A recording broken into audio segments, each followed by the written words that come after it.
अकोला शहरात आम आदमी पार्टीने महानगरपालिकेच्या विरोधात साखळी उपोषण सुरू केले आहे। अकोला शहरातील विविध समस्या आणि भरमसाठ करवाढीच्या निषेधार्थ हे आंदोलन पुकारण्यात आले आहे। अकोला शहरात सध्या जन आंदोलनाचा एक महत्त्वाचा टप्पा सुरू आहे। आम आदमी पार्टीच्या स्थानिक कार्यकर्त्यांनी आणि पदाधिकाऱ्यांनी 7 जुलैपासून अकोला महानगरपालिकेसमोर साखळी उपोषण सुरू केले आहे। आपने यापूर्वी अनेकदा तोंडी आणि लेखी स्वरूपात निवेदन देऊनही महानगरपालिकेकडनं कोणतीही कारवाई झालेली नाही, असा आरोप आपचा आहे।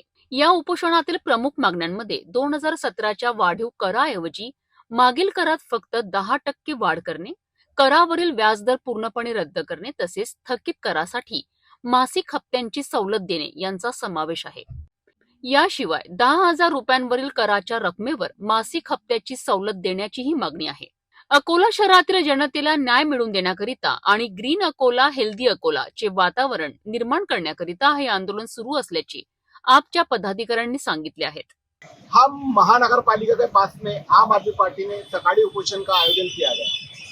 हमने पिछले कई सालों से आयुक्त साहब को हमने अकोला के विभिन्न समस्याओं के लिए निवेदन दिया है, चर्चा भी की, लेकिन हमें आयुक्त साहब से सिर्फ आश्वासन मिला है, काम नहीं हुआ।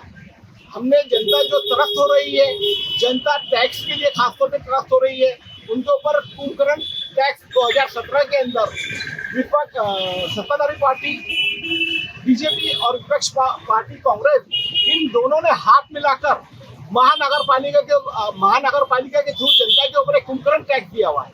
उसके लिए हम यहाँ पर आंदोलन कर रहे हैं। साथ ही सोने पे फिला यह हुआ है कि पानी के ऊपर भी टैक्स ले रही है महानगरपालिका और हफ्ते में 8 दिन पानी दे रही है। ये चिंता का विषय है।